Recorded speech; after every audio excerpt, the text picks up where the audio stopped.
All right, we might kick it off. Welcome, everybody. Unfortunately, our show and tell pre-meeting didn't happen tonight. We didn't have any volunteers to bring vehicles along, but we might try again for next month and try and get some new EV along. The Kia EV5, EV9s, stuff, Cyber, etc. were some that are mentioned. So we'll put the call out by the website to try and get a few along, and if we don't have any success, I'll hit the dealers up and see what we can get that way. Probably worth noting that next meeting will be in Launceston, so it'll be June or July before it's back here. So sorry, May before it's back here. So might be a bit darker in the evening, but that's right. We'll see. Okay. Confirmation of minutes from the previous meeting. I'd like to move to confirm the minutes. Would anyone second that for me? I wasn't here, so. Was it so I can't remember if I was here. It was in Devonport, so people might have been remote. No, definitely not. I can confirm. Thank you, Ray.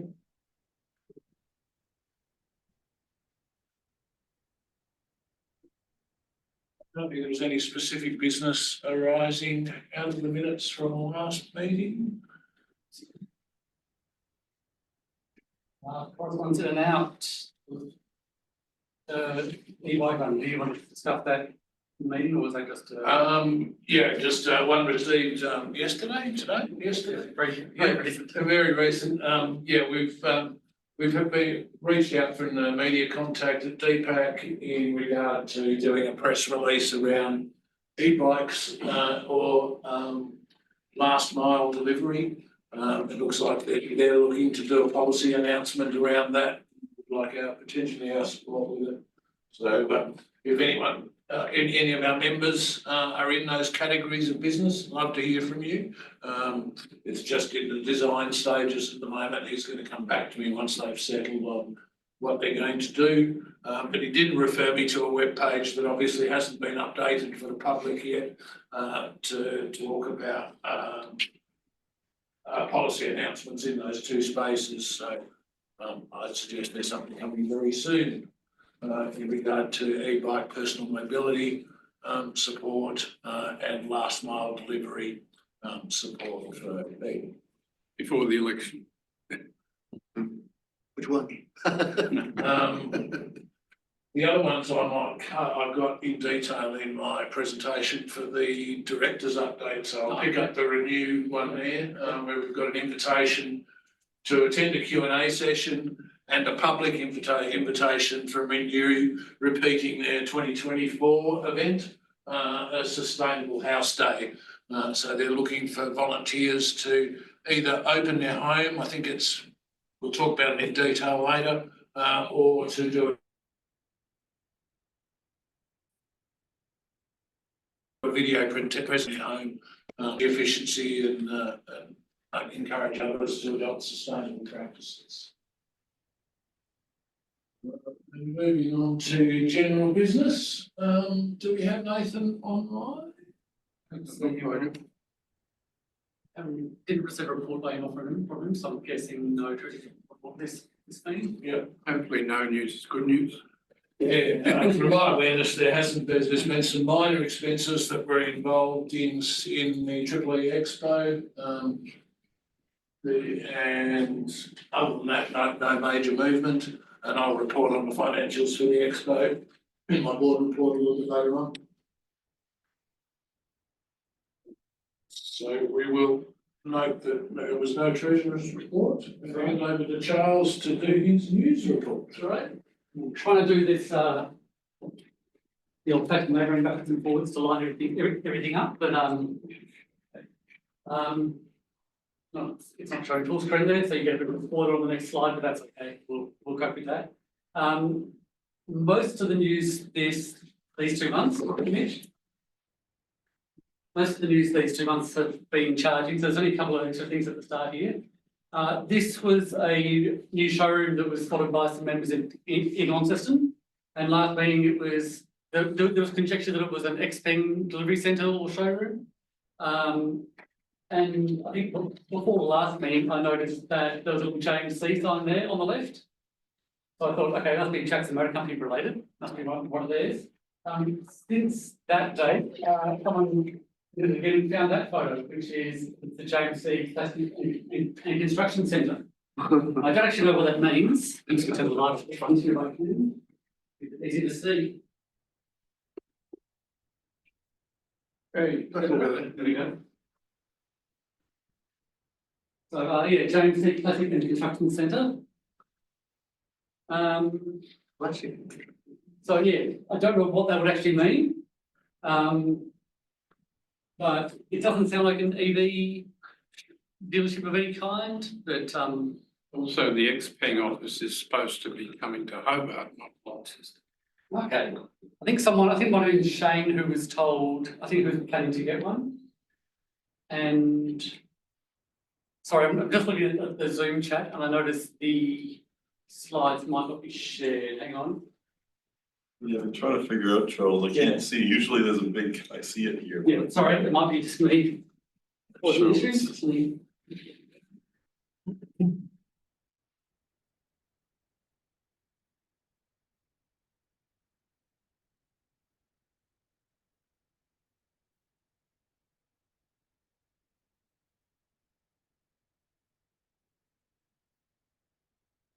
Is that better? That's better, fantastic.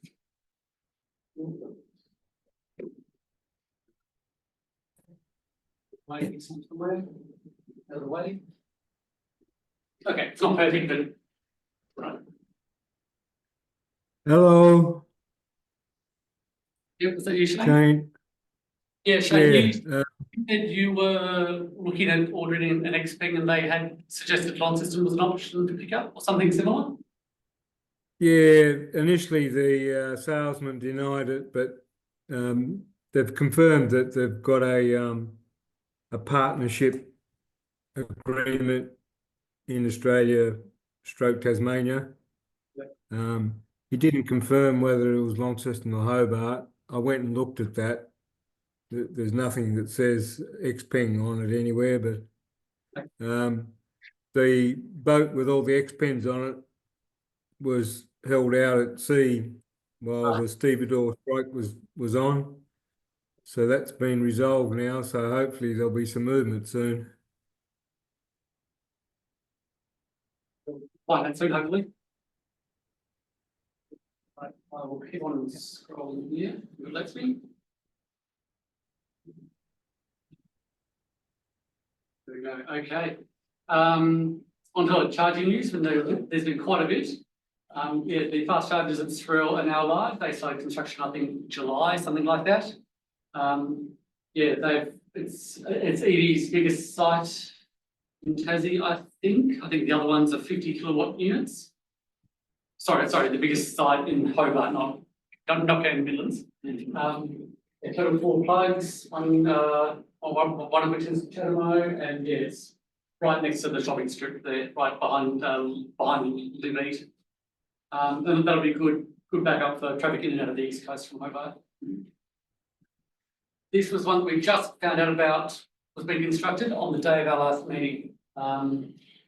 We unknown to some of us, we actually drove straight past the site as fences were going up.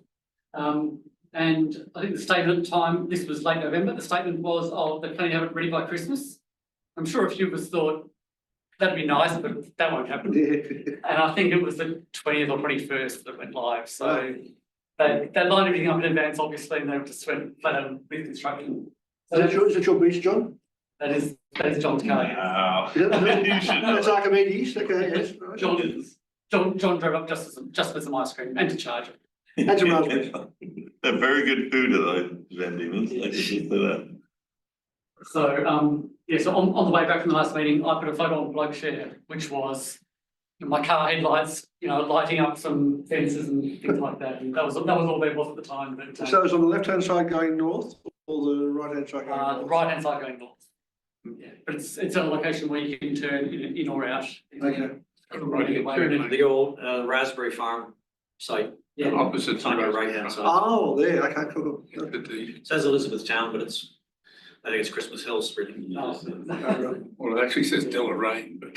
Well, I know halfway. it didn't. Municipality. So, NRMA has their own app, which is primarily for their insurance customers and roadside customers, and the EV charging was like an add-on to that. But fortunately, they've seen sense, and their units are displayed on the ChargeFox app, so everyone who isn't an NRMA customer can just use the same ChargeFox app as most other sites in Tassie at least. But if you are an NRMA member, then you can get 10% off. You can, I think, they're discounts. The same as RACT, if you No, remember, there's. no, just NRMA. There's, You've got to use the NRMA app. there's a lot of sharing and support Not sharing it. and I think what's the word, not sponsoring, but partnerships and discounts and things like that across various of the roadside clubs in Australia. They're all fairly they used to be sort of, or they all pulled together with the ChargeFox originally, but different ones have different sort of specials. I know RSEQ has a deal with AEVA at the moment. And I think with the NRMA one, you don't actually need to pay for the full roadside membership. There is a lower tier that I think also includes the discount. I think Yeah, that social membership. Yeah. That's right. See what Tesla have got. It doesn't include insurance, NRMA insurance? If you've got NRMA insurance, you're a member. You Yeah. already are. Yeah, Oh, okay, right. Okay, cool. All right. Now this slide has not changed since last time. Basically, just the two locations where more charging is planned at the moment. Last time I drove past a few weeks ago now, no action at Campbelltown. There was a mention in the council minutes about the Ross site. I believe the local Ross committee is having input on the skins on the charges or something like that. So it's not really much progress, but something is happening. There is a bit of noise. So, but yeah, we don't know what sort of time frame to expect with those. We've had 3 AHC sites that have had expansion. Now that's an older photo there. It currently has 2 Chempower units. Is it 2 units, 4 connectors? Is that right, Clive? 2 units with 4 connectors, 3 CCS and 1 China. And 3 bays are marked. Yeah. So those 4 connectors are really 3 bays. The AC charger remains as well. as a backup. Well, some people just want to go for a long shot. Yeah. Yeah. Or dinner, whatever. So, so the tritium there has been removed at the Burnie site. It's a Chempower system next to the existing tritium, so slightly different configuration. 2 additional bays, is that right? Yeah. 2 bays, 2 additional bays marked, so there's 3 bays there as well. Yeah. So effectively, it offers the same number of connectors as Devonport, but it retained the old tritium. That's basically because the configuration of the conduit that was in the ground and under concrete, very hard to move. Made it easy to do this, but hard to do anything else without spending a lot of money. Are they pavers there as well? Are they what? Are they pavers? The ground there is that- Around it, yes, but it's, the conduit ran under the slab where the tritium is, and it was a long way back to the switchboard, and just a whole bunch of reasons why it was. It'll happen eventually, but not for a couple of years. Yeah. And Sandy Bay was one that most of us by surprise. I think we knew you were planning it, but Beg your pardon? I think it took most of us by surprise. At least there was no one spotted it or. Yeah, it only took 3 days to put it in, really. It's pretty good. That's got 4 connectors now. Yeah. It's got 4 bays marked, so we've got 3 CCS and 1 Chidamo. We may increase that to 4 CCS and a Chidamo, but we have to change the satellite to do that. And we've got ordered from Finland, so it won't be fast. So is that near the uni? No. That's at Rest Point. Casino car park. Oh, Car park, yeah. right, yeah. Basically, you drive up to the tower entrance. Yeah. You just keep going, just turn right there. Oh, yeah. It says guest parking, but it's open to anybody. Yep. Because the main road gates were open the other day when I was past as well, so. Yeah, they did that a couple of years ago when I was doing some work somewhere else, I think. Yeah. I think there's one event, I think might have been the Point Pinnacle.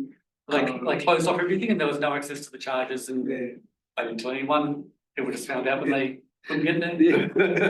We do ask our site hosts to notify us if there's any disruption, so we can put a notice on the plug share and ChargeFox app, but we don't always get told. We didn't get told about New Year's Eve at Burnie either.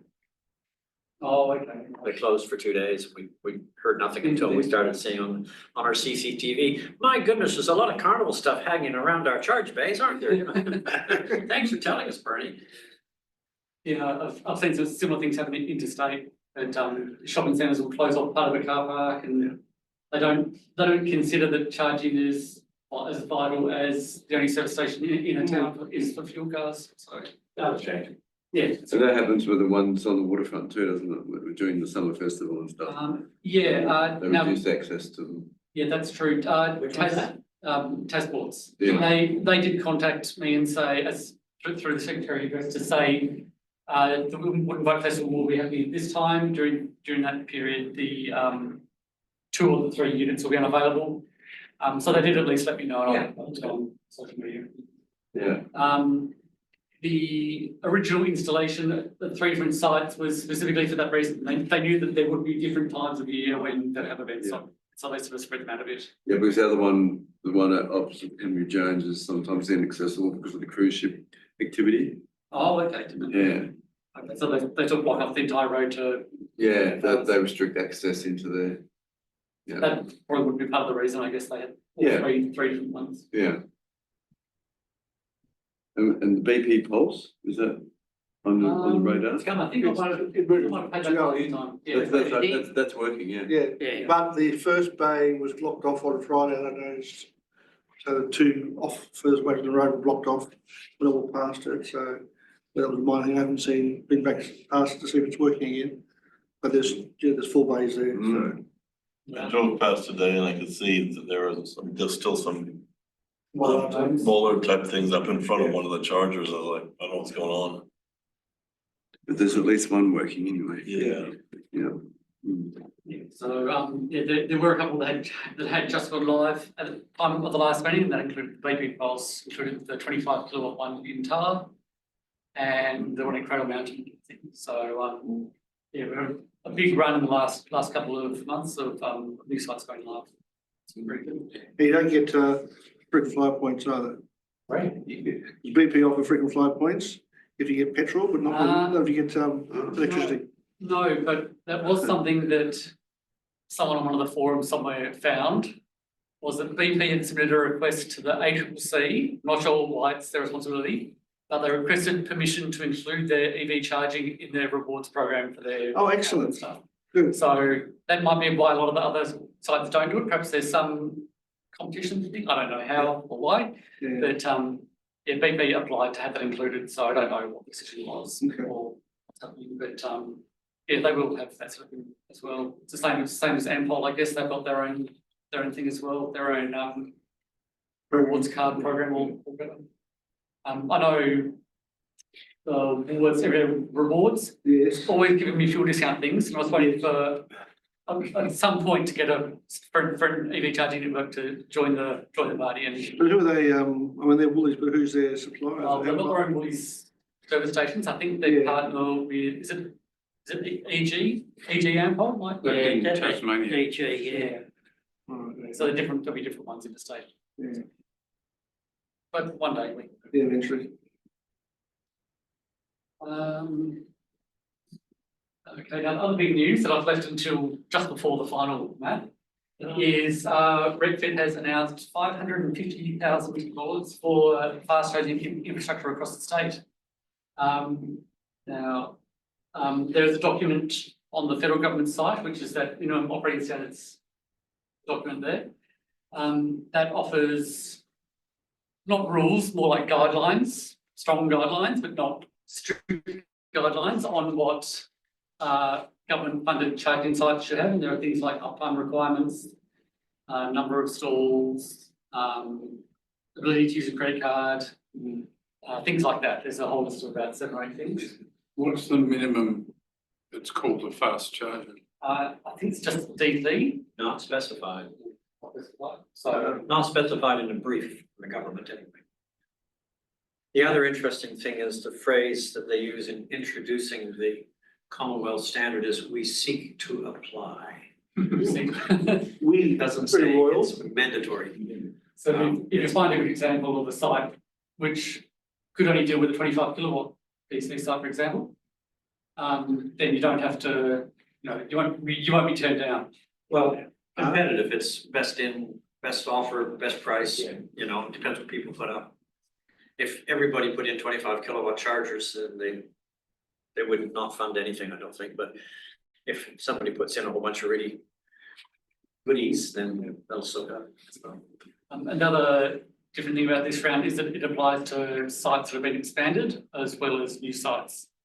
So that makes me think maybe for example, AEVA has been, even though their Campbelltown site gets busy, maybe they've just been playing on some cash to sort of encourage them to add a couple of extra students. They do also have some, as part of the federal stuff, some requirements about maintenance and uptime and other stuff, which are fairly much more stringent than previous charge smart rounds. And the other big difference is they want dollar for dollar. Previously, they wanted to put it in an application and nominate how much funding you needed. But hey, if it was a $50,000 grant and the site cost you $50,001, then yeah, okay. Here it's a dollar for dollar. So if it's a $50,000 site, you're going to get half. Okay. So I think there was also, it was maximum 50 per site. Yes. So minimum, if it costs you 11, if you're on the upper list, that's fine. So minimum 50 per site, sorry, maximum 50 per site would mean 11 or more sites we can expect, I guess. They could be new ones, they could be expansions. To see. We put in some recommendations, AEVA did, it was mostly Clive and John, did most of the writing of that document, but I think we'll discuss that when we get to your.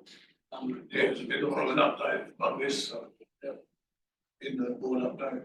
Director's update. Cool, so this is the map as it looks at the moment. So the grey dotted lines are sites that have been proposed in the past, which don't have any sort of strict timeline with it. That includes like Bothwell, Miena, Wynyard, or what got there actually, and Hamilton. So ones that have been talked about but might not be planned, might be planned with this funding, we don't know. And there's a big list on the right hand side and a very rough guess by my, but a very, very rough guess by me on how likely each of them is to be proceeding soon or later on. I would guess that some of these sites that have proposed to have a location would be looking at the funding as just mentioned, but we'll have to wait and see. Don't think any of those are particularly interesting. I think the Margate one I mentioned last meeting, that is just the Kingborough Council got 100,000 from state government last election, just as a sweetener for funding in that region. So don't know who they're gonna, how they're gonna install it, who they're gonna go through or anything like that, but 100,000 is a fair chunk of the fast charging site, so you look and see. And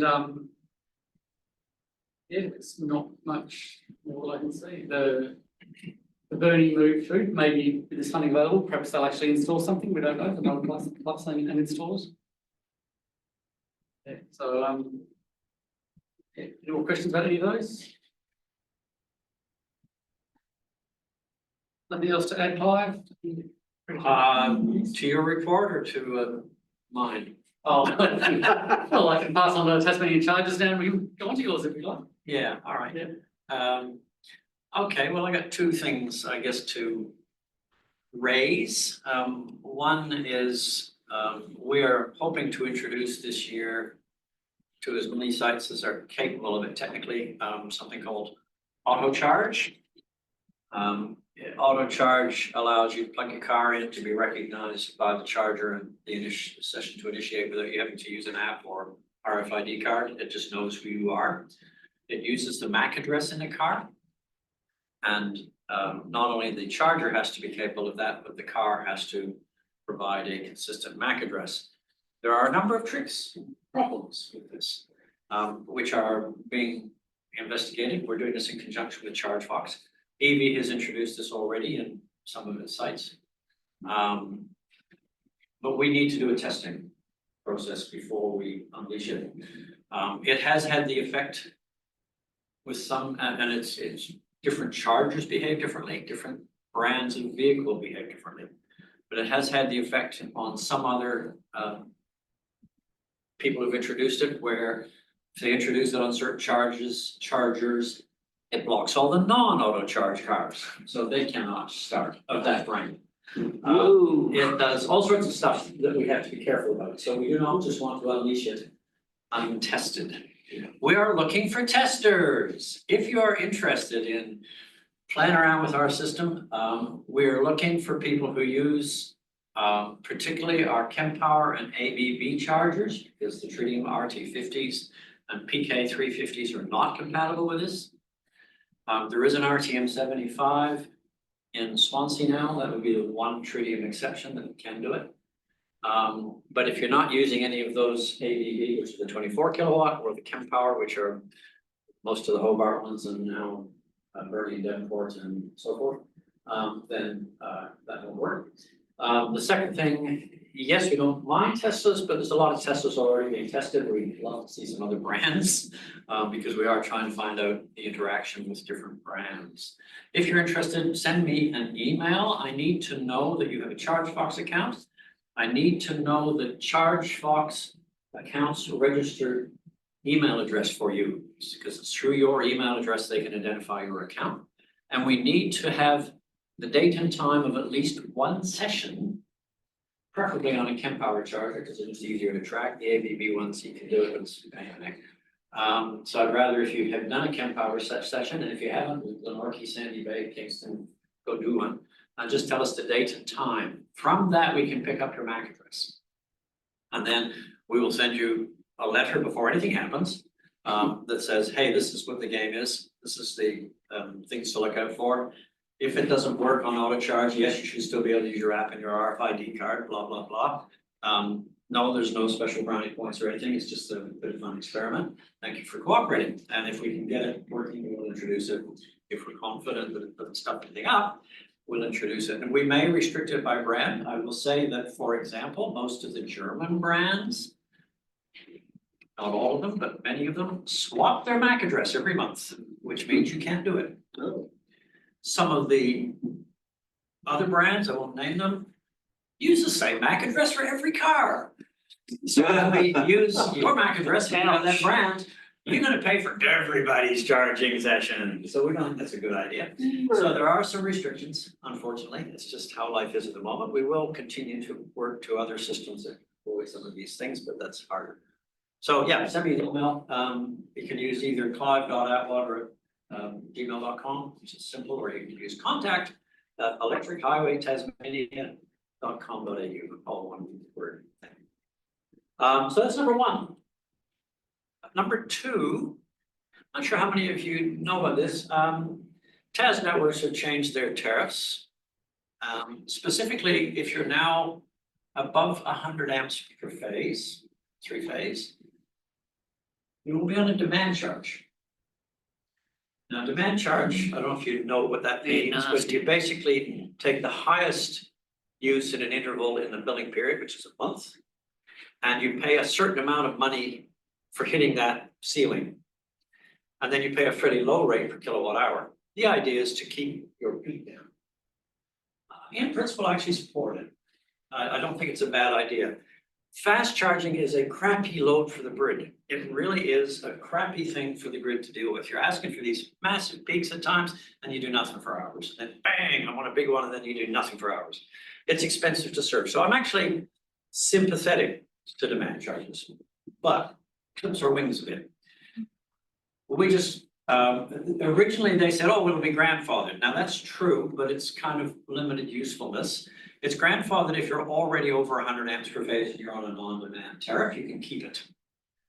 But if you change your demand, if you increase your capacity from the grid, you say, hey, I want to put an extra charger in, please give me 400 amps instead of 200 amps, then no, you're on demand charge right away. We snuck in, pardon? For all of them. No, for that site. We snuck in Bernie, and Swansea. We got in before this change of tariffs, but Devonport, we got our first bill last month. And our electricity bill exceeded our revenue. Oh, yeah. By quite a margin. Okay, we can't do that. Can't do that. Now, the key is to keep the ratio between your peak and your average below a certain level. If you're outside of that, if your peak is high and your average is low, you're gonna be paying $1 a kilowatt hour and higher, which is tough, okay? Can't do it. EV's been complaining about this, by the way, for years in the mainland, because it's been applicable in some mainland states. You have to manage it. Some people have said, oh, you gotta lobby them and get a discount like the farmers did for irrigation. I don't actually think that's the right approach. I think the right approach is to actually manage it effectively. And the key to management is to make sure your peak is in line with your baseline average for that site. Now, that means you aren't gonna see any 200 kilowatt charges out of BHG for a while, or anybody else in the state, not at new sites. Existing sites will continue. But any upgraded site won't do that. Now, just to give you some statistics, we've got the PK 350 in Kings Meadows, 350 kilowatt peak capacity charger. Never seen it go past 200 with one car. Okay, never seen it. And that was for like 2 minutes. What is the average delivery rate of that across all charge sessions? Tell you, it's 62 kilowatts. So if you take everybody's charge session, divide the total energy delivered, the total time they're connected, it's 62 kilowatts. Now that represents an awful lot of people that are in the 40s and 50s, and a few people who are in the 100 plus, okay? And the very occasional one that gets into the high hundreds, but never gets over 200. Average is 62 kilowatts. Our Kempower chargers that deliver 80 kilowatts per port. And if there's 2 cars there, they're not both gonna get 80 because we don't have that much power at some of our sites. We do at some, not at others. What's the average charge rate at those sites?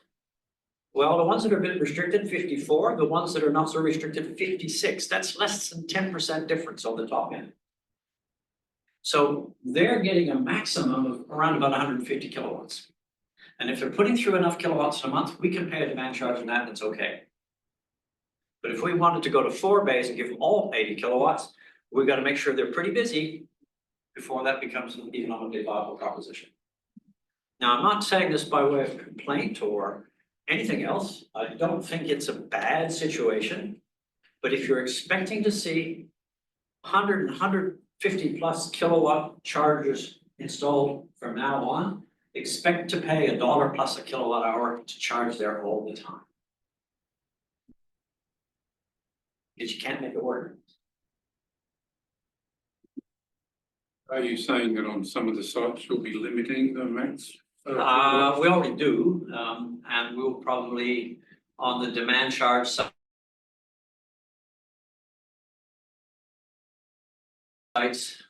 we're trying. The other thing is it depends on your time horizon. So at Devonport, this month's bill was bigger than the total energy delivered, but for half that month, we didn't have the full installation in place and some construction and didn't operate for the full 4 weeks.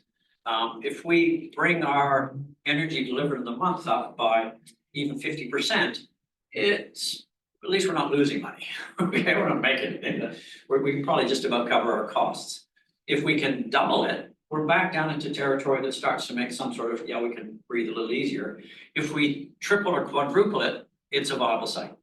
Now that will happen in about 18 months to 2 years. Can we live with the losses in the meantime? Yeah, if we're confident it's gonna grow.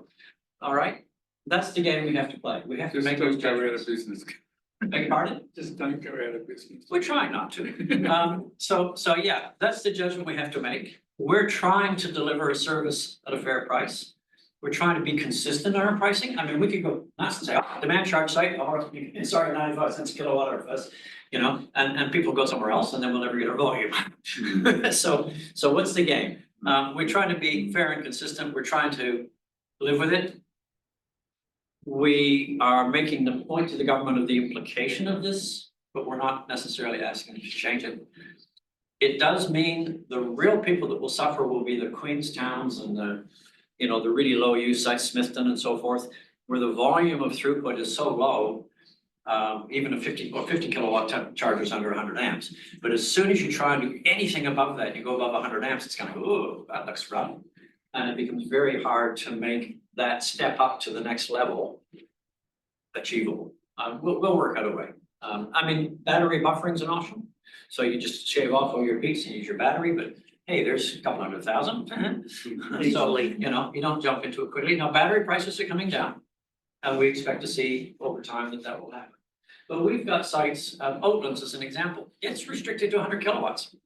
It's got potentially 280 kilowatt CCS and China mode. All three have been operating from time to time. If we look at the charge curve on there, around about one charge in 20 or 25, it's restricted by that cap because they don't just all coincide. And many cars will peak and then they'll taper down as they get near 100%. So they're only drawing 20 or 30 kilowatts anyway. The fact that the guy in the older one's got 100, they got 80, you're still under your 100. So the number of times that actually restricts users and extends their charging time any significant amount is much less than you might imagine. Now, as that site gets busier, that will not be true. We are going to up power it, but it's not an easy situation because we're behind the pools, meter, and a few other things. But all I guess I'm getting at is, again, I'm not asking for sympathy, I'm not crying under the way, I'm just letting y'all know how real life is out there and what we're trying to do about it. Okay? So, a couple of questions. One is, this is mainly an issue while demand is more spiky. So if you use, for example, Norway or California as an example, where they've got a 20 stall site, where cars coming in and leaving all the time, the average is more sort of gradual over the day, more than up and down all the time. It's the ratio of peak to average. Yeah. So whether it's spiky, yeah, it'll be less spiky. And by having a constrained cap, it tends to keep that average more nearly, you know, higher relative to the peak. We see the optimum as 8 bays. In Tasmania, I don't think we'll see, I'd be a rare site. Campbelltown in 2030 might have more than 8 bays at a site, okay? But I don't think there'd be too many places other than that. There'd be a couple. Central Hobart could do. Eastlands, Rosny Park area could have something bigger than 8 bays, but it would be an uncommon thing. It is generally the economies of scale and all the other advantages keep getting better up to about 8 bays. They still get better beyond that, but it tapers off. The benefit doesn't increase as quickly. And in general, I would suggest in the city structure and population, everything else about Tasmania, we would probably find you're better off to have another 8 bay site closer to something else rather than having a 20 bay site in one place and then nothing anywhere else. But that's again, judgment call, we'll have to check it over time. And this is just a hypothetical. So you've got the Queenstown site and Electrona, NGRI has the Strawn site, for example. Could they build a second site in Queenstown and you build a site in Strawn and you all be under the 100 amp each of those 4 sites? Just as an example. If they were on separate property titles. Oh, okay, right. Oh, yeah. So not right next to each other. Yeah. But it'd just be. But the problem with that, yeah, you can do that. The problem with that is, first of all, you cannot get more than a 70 kilowatt charger off of a 100 amp supply, 75 maybe, but 70 really. So you've got a cap on your charging rate. The second thing is that as soon as you separate them, oh, that one's busy or not working or whatever, I'll go to the next one. Oh, it's busy. Oh, what about that one over there? You know, driving around. Whereas if there's 3 in one place, it's kind of, that one works, that one's busy, and that one. So it's harder on the user. The other thing is, although you're under the 100 amp ceiling, your peak to average ratio is worse at any given site when you do that. Yeah. You're better off to say, okay, let's just put 3 in one place. And 3 is where you start to be able to manage it. 1 and 2, you'll never manage it, but then 1 and 2, you don't tend to go over, you don't need to go over 100 amps very much if you're prepared to deliver 70 kilowatts to your customer. If you want to go over 70 kilowatts, you're immediately over 100 amps, and then, okay, you're paying, you've got to get to 3, otherwise it's not worth it. And that means you need the volume to support the capital investment of 3 things, and that average has got to be there. It's all very fine to say, oh, I've got 3 bays, I can average it. Yeah, but there's no one around. So that's that. The up ramp is no longer an up ramp, it's now a big step, and that's going to be hard for regional areas. Location, location, location. Well, rules, actually. Do you think, Clive, that would kill off some of the 550,000? Those people go, CPOs ago, I'm gonna get demand charges, I'm not gonna upgrade that one. It will influence people's decisions. I Yeah. don't know that it will kill it off. I'd be very interested to see what the response is, because the dollar matching, I know a lot of the early sites, they got $2 government dollars for every dollar that they put in. They can't do that anymore. There's requirements or expectations around lots of things that weren't there before, credit card readers and maintenance plans and all sorts of things, which are good. They're all good guidelines. I think they're solid, but it's gonna narrow the field. Yeah. So I'll be interested to see. The other thing is too, this whole demand charge business, I mean, it's not new. It applies in a lot of existing sites for a lot of industries already. If you're already on it and you're behind, you're putting in a charger behind an existing meter, like some petrol stations would be perhaps, okay? Their load contributes to, and they don't have peaky loads and stuff, so that they can actually manage that and do much better than a standalone charging site. So there's a lot of different circumstances, and the same thing would be true if you're in a shopping center or something like that. So there's an awful lot of different circumstances to be taken into account, and some people will find this no problem, and others will find it very, very hard.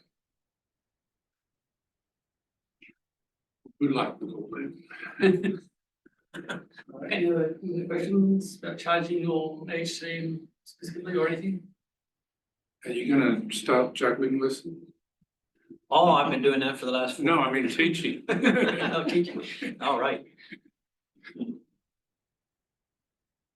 All right, move on. The next item on the agenda is conversions. Don't know if we have any conversion news at all. I haven't heard of anything. There was someone, I think Christopher might know, there was someone up the northeast who was working on a rail vehicle of some sort. Oh, you're They're right. going to be our guest speaker at our Launceston meeting in a couple of months' time. There we go. Yeah. Don't steal your thunder. Oh, there we go. Cool, it's all right. I thought it was Christopher Gordon, must have been me, John, sorry. Cool, all good. All right, the next section is National AEVA. Now, I'll just bring up the director's report on the big screen.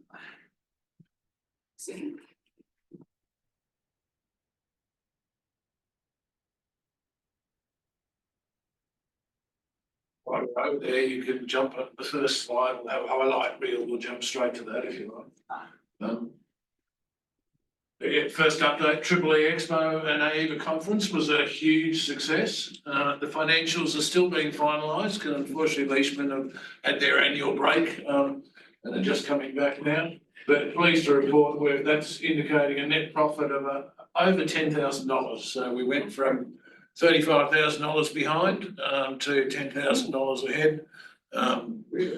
Yeah, a very successful event. I'd once again like to thank the organising committee, the speakers, the volunteers, the sponsors, and the team at Leishman and Associates for their amazing contributions to making the event a tremendous success.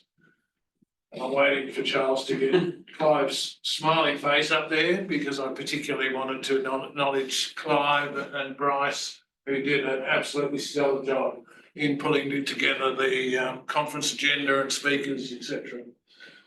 Scroll down just a little bit. Yeah, there we go. There we go. Leishman put together a bit of a highlight reel for us. I'm not sure how this is going to present for those joining remotely, but hopefully this will work okay. See what happens. Hasn't been a nice, Yeah, tech hasn't been in our favour tonight. loading. I think you got a line next there somehow. Something's happening. Connected to the Wi-Fi, Charles? on. Should be, unless it's timed out.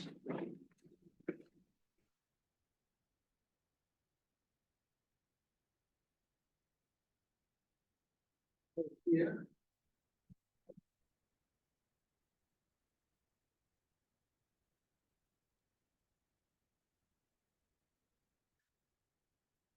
See how we go. Not sure how the sound's gonna go.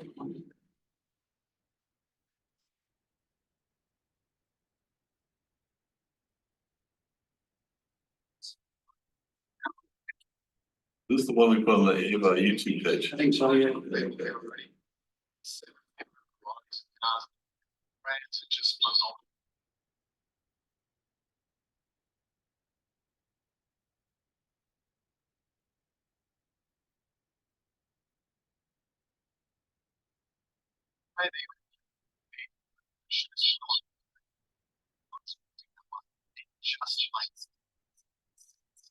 That's nice. Okay.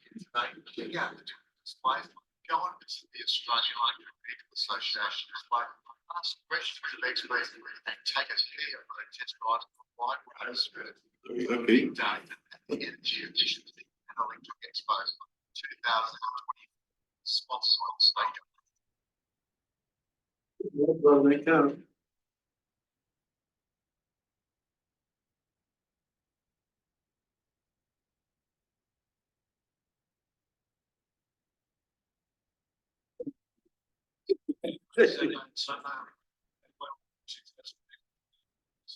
Students and arts and arts and debug some of the things around EVs. Believe it, education on our items. Very good customer base. My customers, very interested in the latest technology, so we're very happy. And the point where solar, rooftop solar, and batteries. And turn to transition up. We're excited to be the multiple space and explore all of the options that happen as part of this expo as well. New technologies, a bit of activities. The echoes, they're challenging. Scenario, it's got the cheapest baseline power, that's crazy, it's like power thanks to the hydro. You've also got Australia's second take out of EV from us, to consumers, behind the ACT, so of course, we see it as really important to be down here. But the targets to 2030, so we need to sort of showcase what we've got, progress we're making with and the range of meters and pretty average kind of purpose.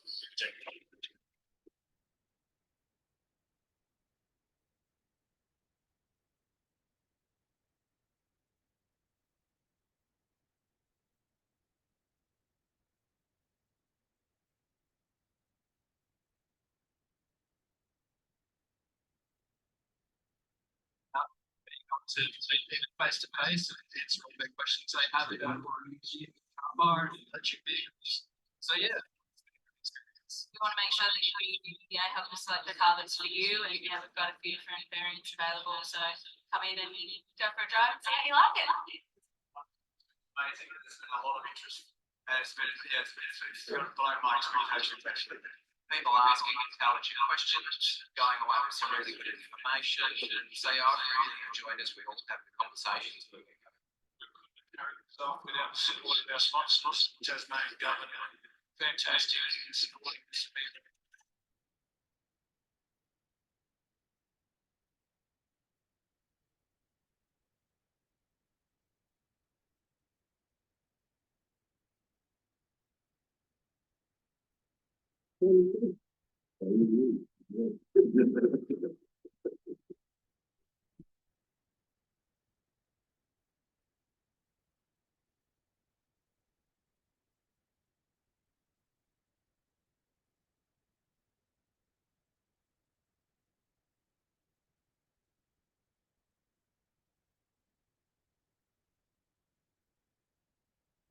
No, once again, thanks to the organising committee for a fabulous job. Are we starting this year's? Pardon me? Are we starting this year's organization yet? Talk about it when we get to the state government submission, shall we? Do you want to flip back, Charles? Yeah. I'm gonna mute the microphone on that one.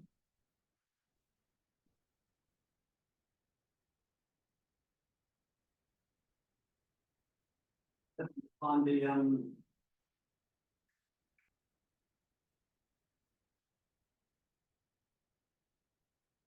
Yeah, that's the one. 200 photos or? Let's move down, yeah, encourage anyone who wants to have a look, the highlight reel links there, the photo links there. It's all on the EEExpo.com.au website, if you want to have a look. Have you noticed whether people have been looking at it since then? I haven't had any stats yet, but I have got a note for Leishman to give me some website statistics on what sort of traffic we've had since the event, yeah. So a bit of a board report. If you're interested in the board reports, they are published every month. So yeah, encourage you to jump on the website, go to the national meetings and minutes. And there are member summaries of those board meetings being published. But the highlights, I guess, from the last one back in December, the policy advocacy group has been busy developing plans to be ready for a federal election, a whole bunch of templates that we'll be using to give to members to basically fill in and submit to their local member, etc. And a whole bunch of other material on how we're going to try and influence and maximise the value of the federal election. And there's a webcast tomorrow night. Yes, from the policy advocacy group. Thank you for pointing that out. The board's continuing to work on uplifting governance overall and maturity of the organisation. There'll be a couple of examples of that later on. The revenue and expenditure policy, I guess, being one of them. That's being finalised and provides a great template for ongoing policy and procedure development for the organisation. The membership value working group has developed a new welcome pack. That's been progressively distributed to members joined over the last quarter. And it'll be sent to all new members moving forward. The Motorsport Development Committee is continuing work on its list of motorsport venues, clubs and events and contacts. We are considering a sponsorship opportunity for a series of the Driven podcasts. And we're developing an overarching AEVA strategic plan, which will be circulated to branch committees for review shortly, I believe. And a bit of detail on that in the next slide. The plan, follows a pretty classic strategic plan format, I suppose.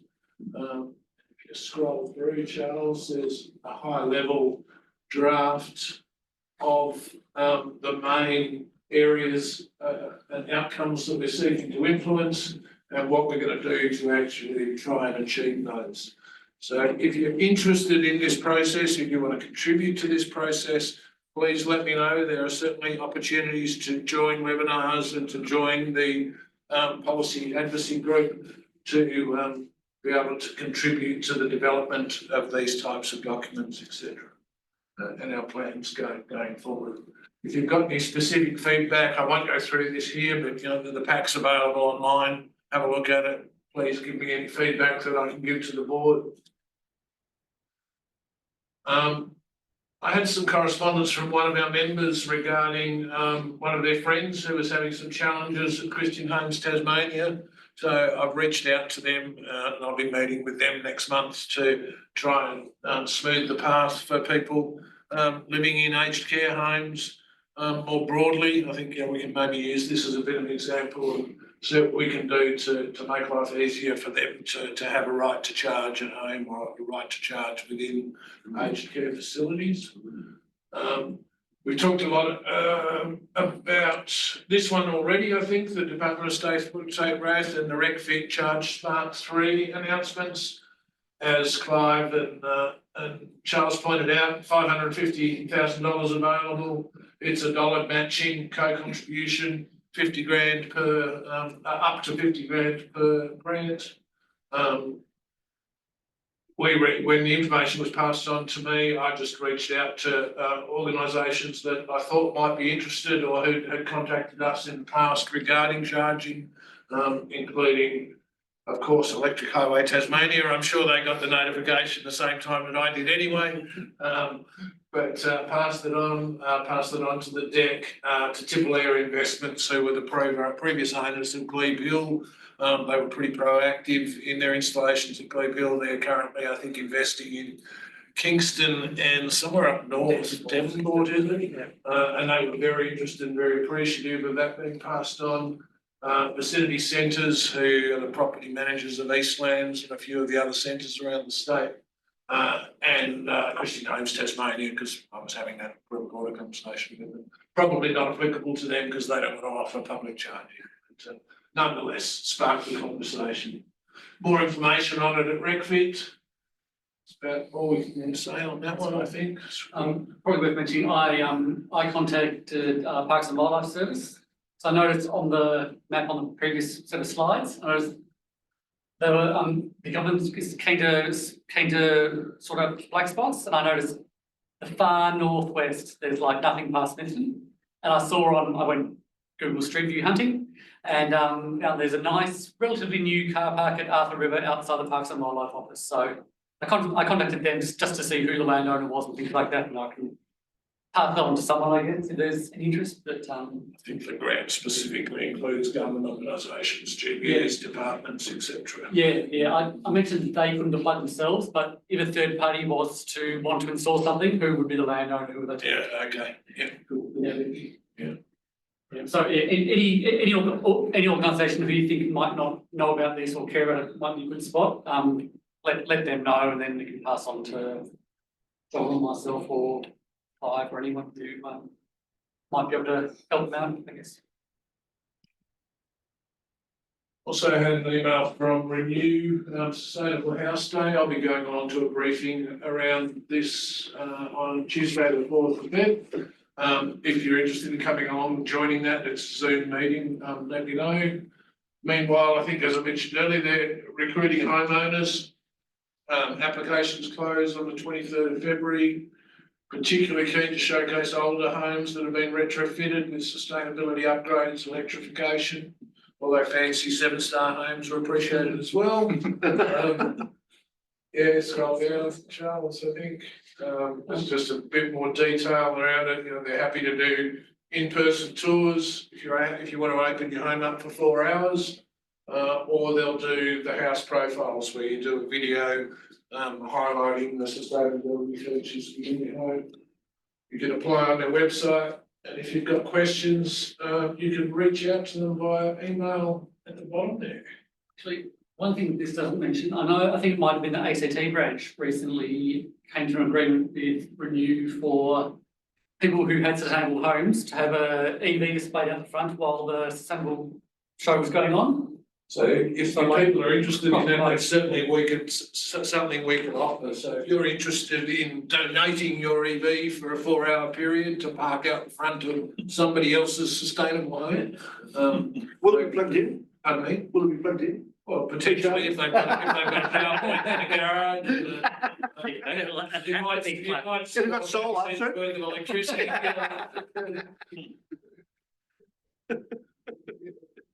Electronics for exhibition. Yeah. 4 days before closing, the state government reached out to us and suggested that we might want to put in a submission to the state government community consultation process. So the committee scrambled together and put together, I would say, quite a good and substantial submission. Once again, thanks to the contributions of Mr. Clive Atwater sitting quietly at the back of the room there, but also with a lot of work from myself, review from Charles, and contributions from other committee members as well. So thank you everyone for helping pull that together. It ended up being, I think, about a 25-30 page document, so quite substantial, backed up by facts and figures.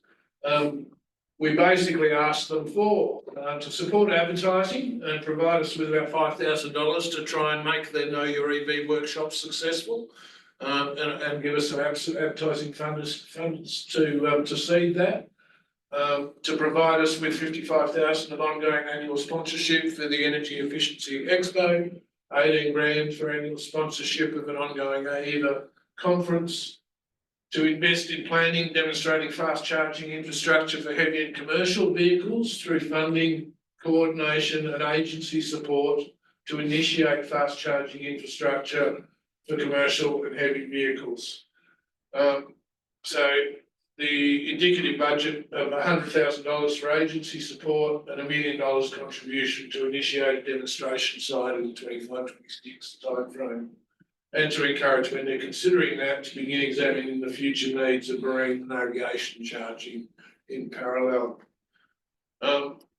We encourage them to complete the fast charging infrastructure network, continue to support completing the fast charging network infrastructure for light passenger and commercial vehicles with indicative grant costing of about $350,000. And I guess we note that since then they have come out with Charge Part 3 of $550,000. Good to see that. We did put a few suggestions on things that they should include, and it was great to see that most of those conditions actually included within the Charge Smart 3 program. In addition, we wanted to promote some tourist accommodation, providing overnight charging to guests and support that with some grants, for up to 20 sites. Legislating that renters have a right to charge and providing some charge assistance grants to support that. Legislating that apartment dwellers have a right to charge and putting some grant provisions in place to support that, and providing local governments with grant assistance to support at least one demonstration installation of curbside charging in Tasmania, where they don't have access to off-street parking.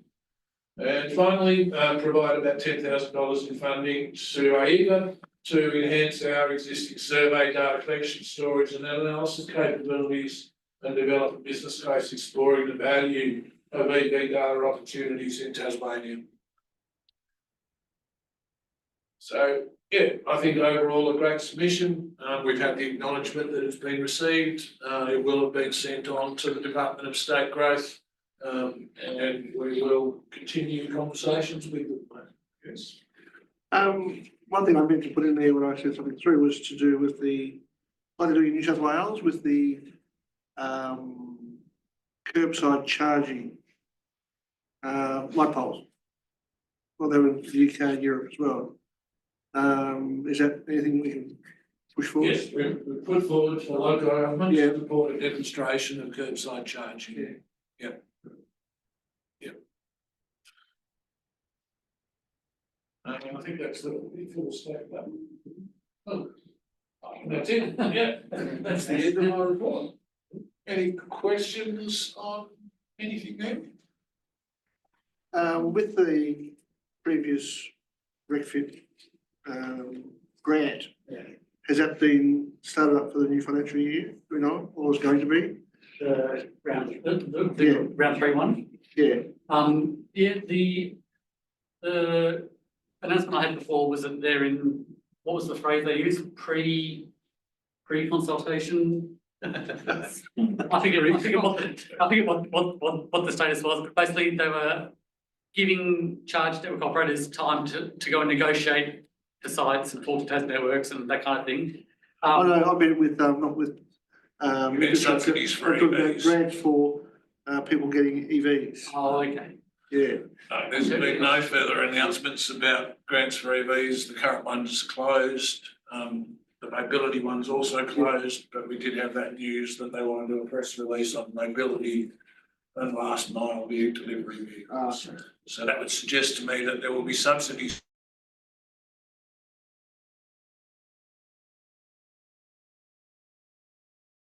coming for vehicles, but that's probably going to be. Passenger EV.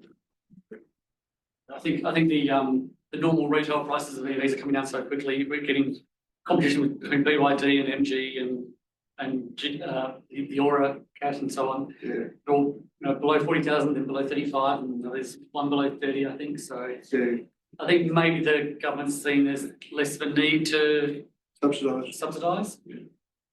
So maybe that's it. Maybe that'll change. Yeah.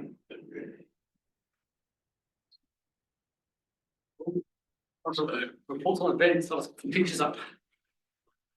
Just in relation to the right to charge, I mean, I think in other states that exists already, doesn't it? For apartment dwellers and. Some states. I think in some states that's a state by state legislation requirement, isn't it? Yes, So, but I yeah, think in yes. other states it is, Correct. it's already in place. I'm not aware of the detail, Pete, but it's something I'm beginning to research at the moment. Yeah. Just a couple of photos from some past events we've had. I didn't bother putting the agenda back up just to look back at this. First one was well, wasn't an AEVA event, but the global Tesla worldwide light show. There are 2 sites in Tasmania. The first one there is the National Automobile Museum of Tasmania in May. We managed to get 7 cars at that one. And we didn't actually get a good one at night time with the Hobart one, because it really filled the whole picture there. Which we had, I think, 12 cars there. Good mix of colours as well. We had a purple and bright blue on there. And so those two locations, the cars put on a synchronised light show. The footage was sent to a global coordinator who then assembled clips from about 100 other sites around the world, put them all into one big video. And I think one system featured for about half a second and Hobart for about 1 second. And they misspelled both Hobart and Tasmania. But eventually we'll work out. That's not due to budget cuts from Doge already, is it? I don't think so. No, no, it was well full. Yeah, so anyway, it was fun anyway. At the Glenorchy one in particular, we had the centre was very enthusiastic in promoting it, and so we had lots of spectators and things like that watching the light show as well. So I should have put a link to the video on there really, but it is, you know, it is 5 minutes of other countries doing stuff. Not 1 second of us. So They had one at SpaceX prior to the launch of oh right, Starship okay. with Cybertrucks Oh, right. on the beach. Oh, yeah. Since then, there's actually been, it's only been just sort of Tesla owners. Yeah, There's also been an update to the software and to the app, which will let you start the light show from your app. Previously, we usually call our. We're all running to the car. Yeah, we'll run to the car, tap, set it for 6:15 or whatever time we say, and we all close the doors, we all run back. But now we can all do it from our phones, so that'll be a bit of a change for the next one. no master control, Sorry? no master control of all cars. One person controlling all cars. Not yet. Yeah. Not that Will's told us about that. No. And the other event there was the Christmas lunch at Greylock Hotel, which was organised by John. Yes. Great Well, day. it is. Thank you, John. Great day. We had, Good weather. I think we had, might have had a couple more cars than that at one point. I think a couple might have left early, but we had a lot of tiny boats and Teslas. There's only, I think there's one MG4 in that picture. Yeah, and Or- lots of Konas. Yeah, lots of Konas, lots of Model 3s and a Model Y. Once again, John Purple, straight down the end there, sitting out. He's still listening again. I think it's Fabulous drive, aren't they? So, Yeah. beautiful day for a drive, great location. Saw an anteater trying to get across the road. Oh, An anteater trying to get across the road on the way up, and the couple from Georgetown, they saw an anteater trying to get across the road coming the other direction as well. Yeah.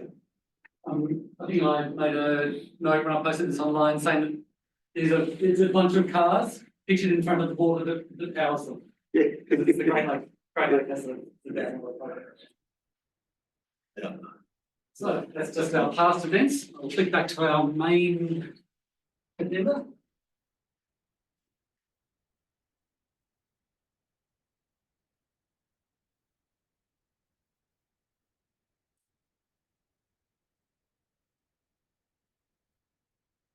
There it is.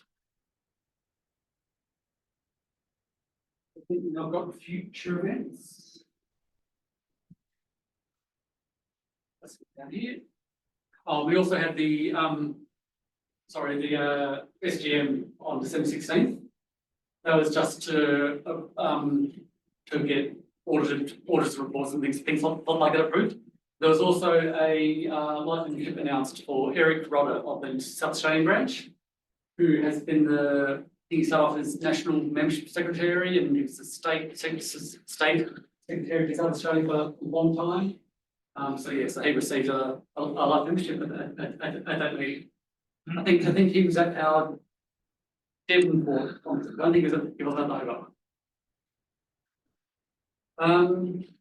So upcoming events. I've left Big Dave circulating ideas up there. We haven't organised anything formal as a branch. I think that it's organised by Sustainable Living Tasmania, and I believe they're focusing more on sort of the recycling, upcycling kind of theme for this event. So, I mean, if people have a conversion card on a shelf, might be appropriate. But I don't believe there's anything organised by AEVA officially for this one. But I'll sort of leave it there to keep people aware. The Devonport Motor Show, I think we attend that most years. I think Christopher usually coordinates. You on there, Christopher? Yes, I am. Can you hear me? Yes. Hello. Yes. Very good. Yes, so Devonport Motor Show. If you've got it's a nice day out, a nice social day out where we'll chat to each other and chat to everybody else as well. You need to register with the Devonport Motor Show. It's free to come along if you register. If you don't register, then you have to pay an entry fee. And you say that you're with the Australian Electric Vehicle Association, and then they'll make a spot for us, and they'll know how many to put together. Sunday, sorry to ask. Sorry? March 23rd, is that a Saturday or a Sunday? What day of the week is it? I guess it's a Sunday, given that March 22nd has the other event in Hobart. It's probably more likely to be a Saturday. Sunday, okay, all right, thank you. So Sunday for Devonport. Yep, Sunday. We can hear mostly in the room, but maybe not everything. And Northwest EcoFest, that's our test drive day event. So yes, we'll be looking for volunteers for that and people with different cars and so on. That's now a 2-day event. You can stay at the venue. They have accommodation there and it's pretty cheap. So if anybody would like to come up from Hobart, that's a pretty good way of doing it. We haven't done a 2-day event before. I'm hoping that will make it a little bit less frantic, and also let more people actually be able to go for drives, because there's so much on at EcoFest that people would come along and, oh, I didn't actually get to go for a drive because there's too much other stuff around. So we'll be putting out some volunteer emails for that sometime. And then because we've got those 2 events on, and we found that last year it was very good to advertise for the Know Your EV workshop, we've put a Know Your EV workshop after those 2 events. So with the idea that we need to get our act together and advertise it at those 2 events, and then hopefully we'll get enough people to come along. We have had one person register already for the Know Your EV workshop in Devonport, I noticed the other day, so that's a good start. Need one more, and I think we're above our average for recent events, aren't we? We just need one more registration for Devonport. We're probably above our average for recent EV events. The average is high because we've had a few that have been sold out, but we've had a few that haven't too. Yeah, I think the Devonport one was about 20 people or so. Should we advertise for the Devonport Know Your EV workshop at the Devonport Motor Show as well? Yes, that's why it's on then, so that we can advertise it at those 2 events coming before it. Should we have a Know Your EV workshop in the south or on the east coast to follow up the Triabunna event? I think historically the Triabunna event, we've been lucky to get half a dozen people past us, so I'm sure. We've had some very good years. Last year, quite a few people. Yeah. Last year. A couple of years ago, it was pretty bad weather. Yeah. Over there. Yeah, you were as well. Yeah. Yeah, it was. Last year was good. Yeah, last year was a bit better. Maybe Audi will give you the RS this time, John. Well, Michael's actually left, so I think the days of the Audi are gone. Oh. Yeah. So I did get a new contact today, so I'll start buttering him up.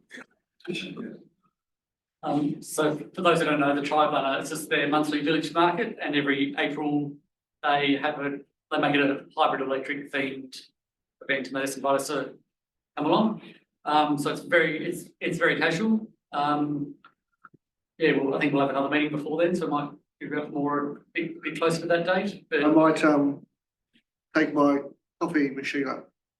also you can figure a load and make coffee. I think last year we had, was it Michael with the van? Yeah, the induction there. His cooktop and things, yeah, that's good. Yeah, it was better last year than the bad of the year, but I don't know if we get enough to make a Know Your EV workshop. No, Oh, we wouldn't count on that alone. Oh, yeah. Yeah, maybe, I don't know, maybe it's an untapped market, the East Coast, I don't know, could be. but then we might with the Devonport Motor Show and the Northwest Eco Fest. There may be people there from other parts of the state. So we advertise one up there in Devonport you're going to, and then other ones down the south. One thing I checked, and I might have been wrong, but I think that April 19th, 20th weekend is Easter, or I might be a week off, I'm not sure. I don't know if having the workshop on Easter Saturday would help or hinder, but anyway. Easter Monday's the 21st, Charles, so Yeah. So that's Easter. Each weekend. so it's Easter weekend. Full weekend. Yeah, so probably not a reason to move it or anything, but just to be aware that it's that date, just in case. That's something, in case when you free Easter eggs to. Eco Fest, we get to sleep in an extra hour. We fall back. April 5th is the day of time. Gain an hour's sleep, yay. Any other events you can go? That's right. Cool. I have had people ask me about other motor shows. I think there's one in Georgetown that Peter mentioned, the Christmas thing.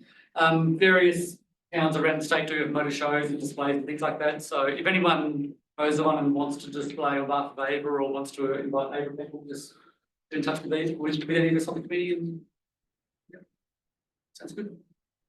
I think that is it for events. I think we will jump over to Richard now to talk about his little expedition. I will bring your slides up in a second. Hey Charles, are you going to bring up the slides? I can bring them up here if you want. Oh, can you set Richard's Well, if you've got them there, then you go ahead and do it, and I'll just tell you to do the old scroll. Well, while we're waiting for that, I was nominally, I guess, a member of the Tasmanian branch until about a week ago, but most of you are like, never saw him before.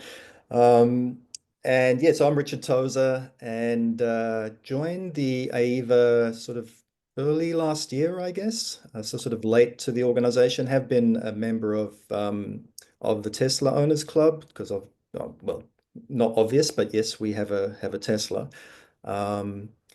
But yeah, so have been nomading around Australia, so kind of really hopping from branch to branch. Started off in the ACT back in, when was it? Before we left Canberra, June 2023, and have done a massive, what has now become figure 8 of Australia, and ended up in Tasmania in November. And I'll tell you why we ended up in Tasmania. Because our whole journey was kind of just led by us making decisions on the road. In fact, the idea of a figure 8 kind of came late in the piece as well. But yes, I thought I might just start that, we ended up in Tasmania, where I think we were there.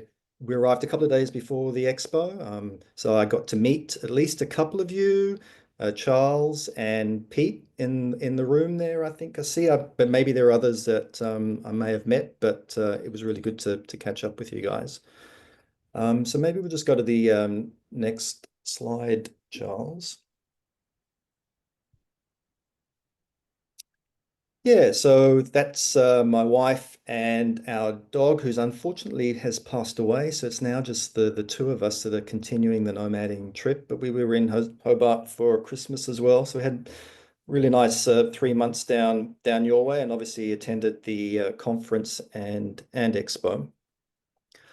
But yeah, I guess kind of winding back a bit. So we decided to embark on this trip, just basically do the visit as much of Australia as you can. We'd been here for like 30 years and had really not seen much of the western and the central parts, and decided to embark on this trip in our EV. And it was only when we started the trip that I decided that I'd actually get onto YouTube.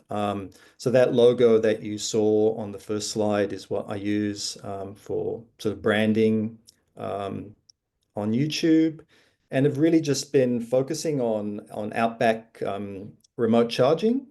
Because with YouTube, you obviously have to find your niche. There's a lot of people doing a lot of things on YouTube, but if you want to to get viewers, you focus in on something. So it really was about Outback EV charging. So this slide pack that I've got here, which I'll talk to, but feel free to interrupt me. I can blabber on and talk about whatever you want. Really focuses on those topics from my channel. So yeah, just going back then to maybe the third slide, Charles.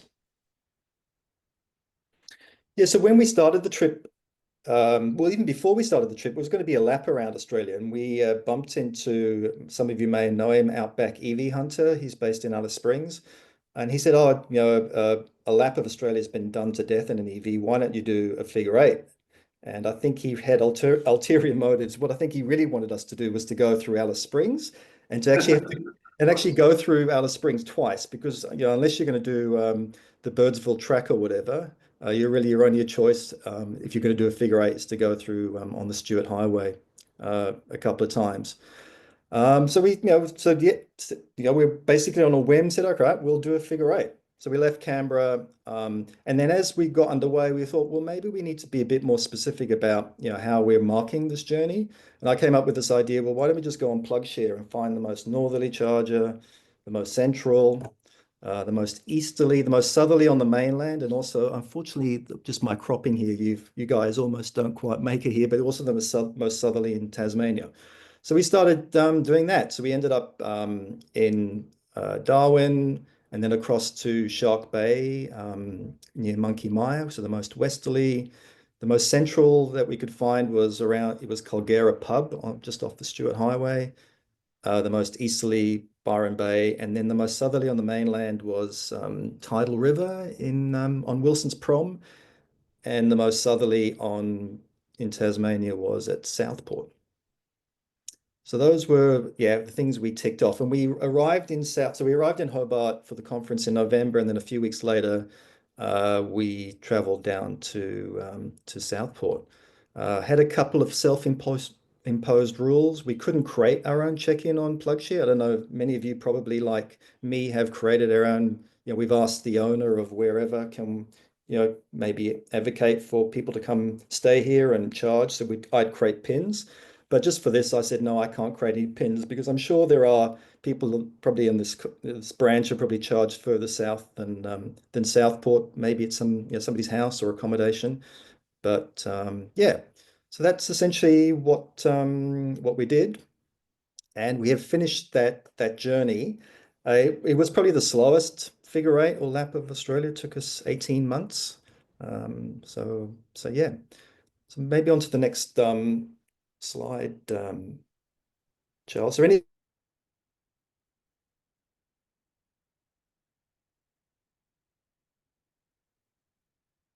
Richard's frozen.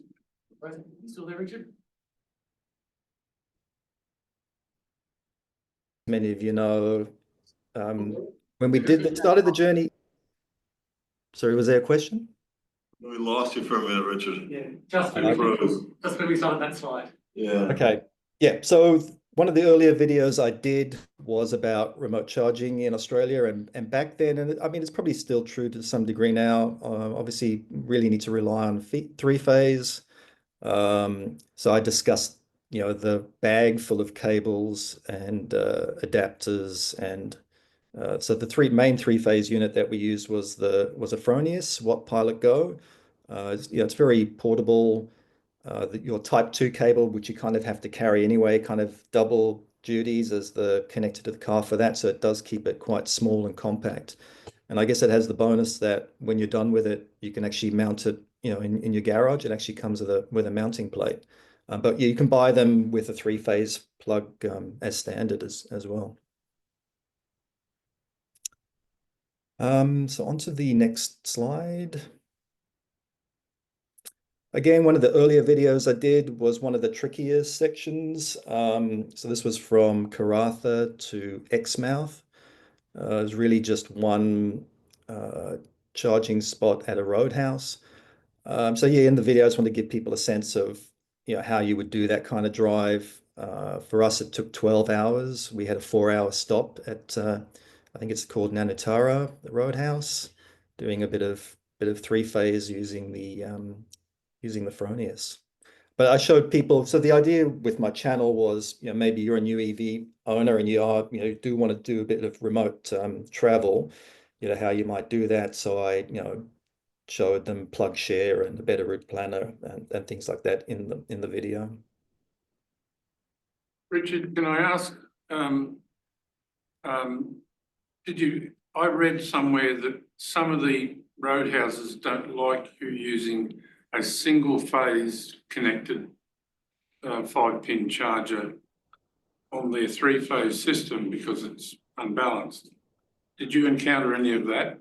But I mean, with the Fronius, you've obviously got a 3-phase plug. Yeah, it's definitely a 3-phase plug, but yeah, no, I didn't encounter any of that. Now, in terms of the Fronius then delivering it to the car, is it, and then, I'm not technical, and there's obviously plenty of technical people on the call. Does that deliver as 3 phases to the car, or is it just 1 phase to the car? In my case, it's a Tesla Model Y, which is a maximum 11 kilowatts. It'll deliver 3-phase 11 kilowatts to the Tesla. Yeah, okay, and that's right, because it has that little 3 symbol, doesn't it, on the dash? Yeah, okay, yeah. Whereas you can get a single phase tail for a Tesla granny charger. That'll just use 1 phase of the 3. Yeah, and if you scroll back there, Charles, I think on the previous slide you can see I'm holding that tail, and I took that tail as a backup. I'm a bit of a plan A, plan B, and I'm sure many of you, EV owners back in the day, would find something not working or not available. So I made sure that I had a plan B, which was that tail, and yeah, I knew that it would restrict me down to the 11 kilowatts. No, that tail would restrict you to 7 kilowatts. But Is it 7? Oh yeah, 7. Sorry, with the granny charger. Yeah, you're right.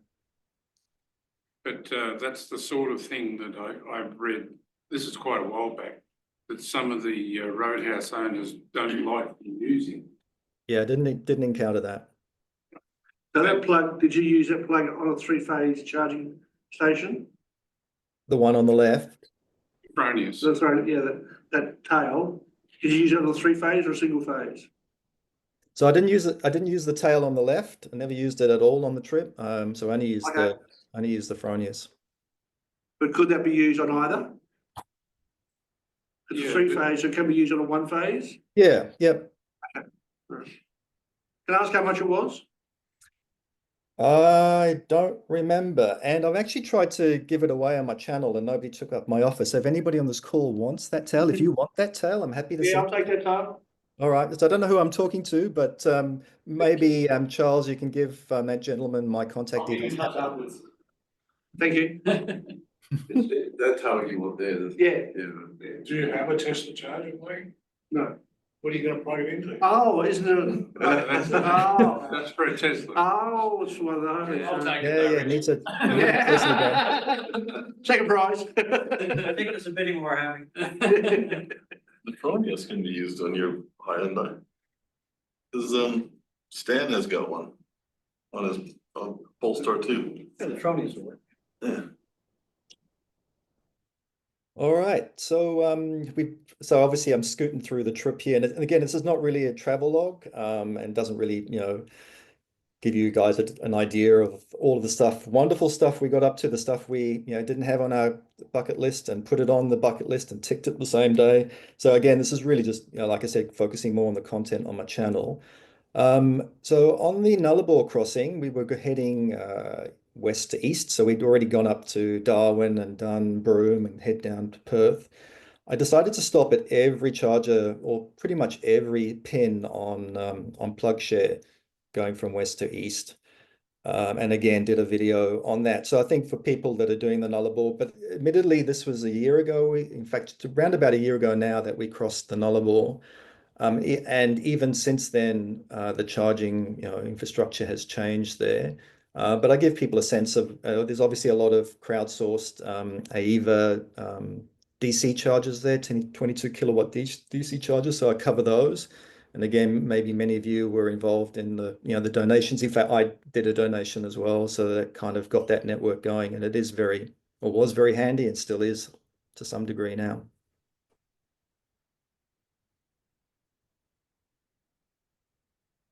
And then we came back to Port Augusta, which is kind of the start of the Stuart Highway section. So this is now on our second go. I did a video, but because we had done it 9 months previously, in this video, I was able to compare how the charging had changed in 9 months. And there was a lot of changes. So if some of you know the stretch, like Pemba went from us having to use 3-phase to having a RAA fast charger there. I think it's 50 kilowatts, but don't quote me.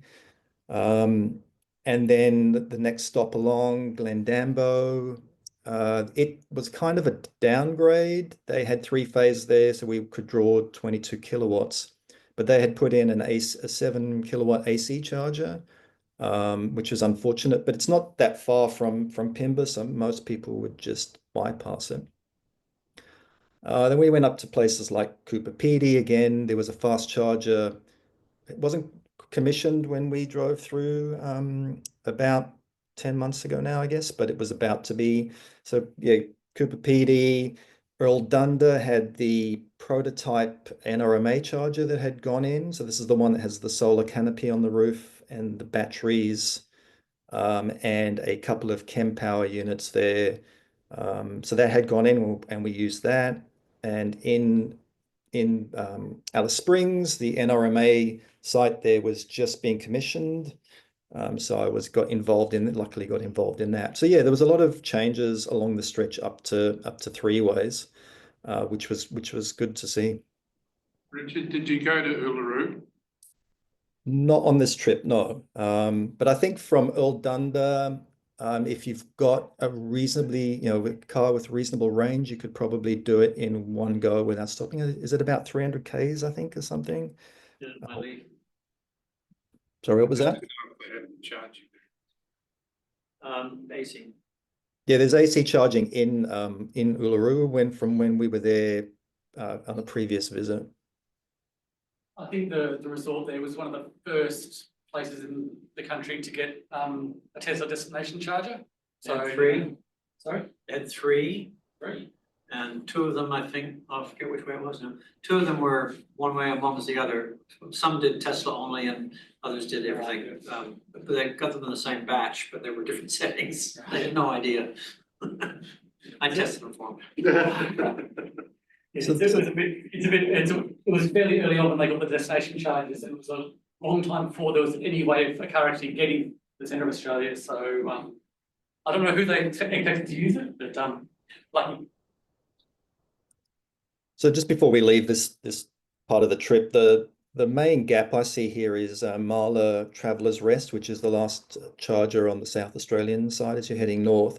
It again went from 3-phase being available down to 7 kilowatts. So yeah, there's going to be a lot of people there, going through that site. You're going to have to spend 3-4 hours. I mean, it's not, it's a roadhouse. There's enough, I guess, in the roadhouse to keep you amused for an hour or two, but 4 hours is probably a bit much. And the 3-phase is behind a gate. It's probably still there, but they won't let you use it, even if you have the equipment to. And even if you're willing to pay. I mean, I was willing to pay, but no, they wouldn't let me use it.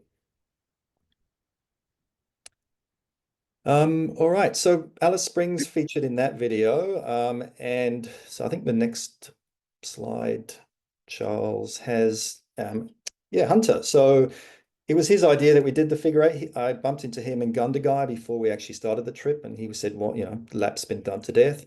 So when I got to Alice Springs, felt, definitely had to look up Hunter. And he ended up featuring in a video, very eccentric guy. Again, I'm sure some of you met him. I think he was going to come down to Hobart to the conference, but didn't make it.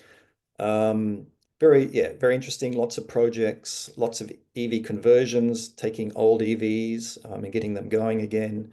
Yeah, and he's obviously advocating up in the NT. He was on, I think, the 7:30 report on the ABC a few years ago. Yeah, so he's a good bloke, and it was a good chat.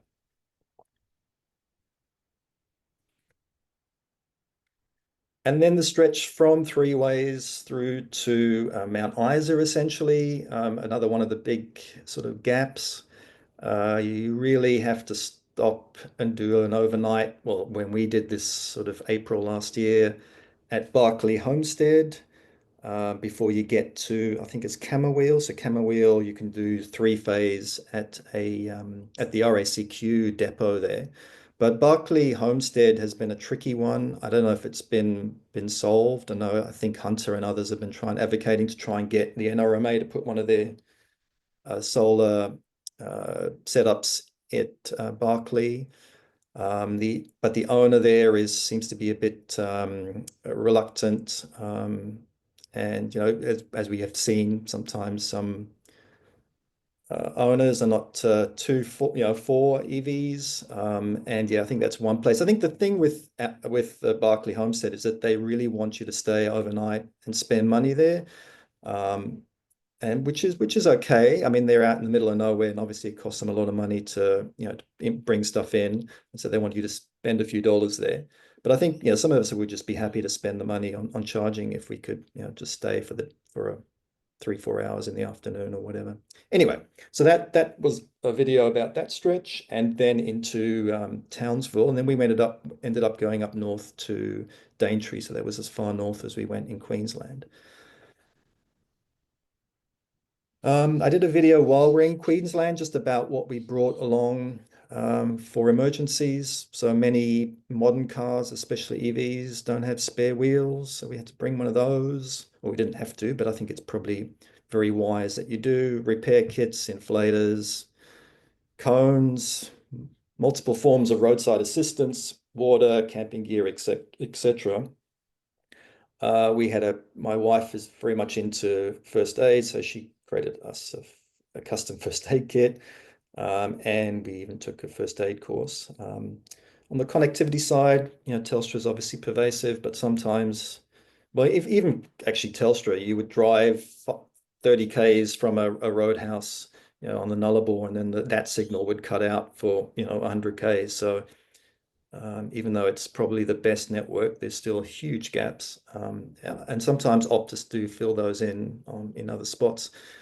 The other part of my channel is about Starlink. My wife does work on the road, and so she has been relying on that Starlink satellite terminal a lot. And in fact, I'm talking to you on it right now, so maybe that glitch we had before was Starlink. I don't know. Charging, the usual fistful of RFID cards, even though obviously these days you can kind of combine them a bit. And redundant charging options, which I talked to you about with that tail that we had, and some others that we have. Richard, you did a video on modifying the Starlink so you could mount it under the roof. Is that what you used for the trip? We didn't use it in anger. I did it more because we do have a separate one that I haven't messed with, because my wife would kill me if one day we put it up and my dicking around with the one that I've modified meant that it didn't work properly. So I did use it. One of the videos, it's not clear on my channel, but if you look at my live, I did do a live stream using that mounted on the roof and actually broadcast 30 minutes on the WA remote sort of central coast. So yeah, it definitely works, but we haven't really used it in anger, but it is available if we need to pull it out and get some connectivity.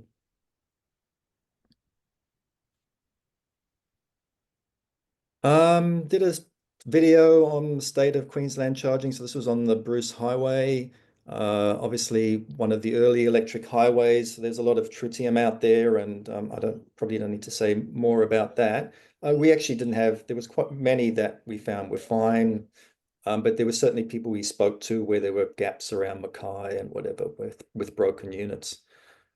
We tried out the ELU unit at I can't remember where it was now, Gympie, I think it is. So this is a is, I guess, a startup based in the Gold Coast, and they're putting in these units that have batteries built in, I guess kind of similar to the NRMA ones.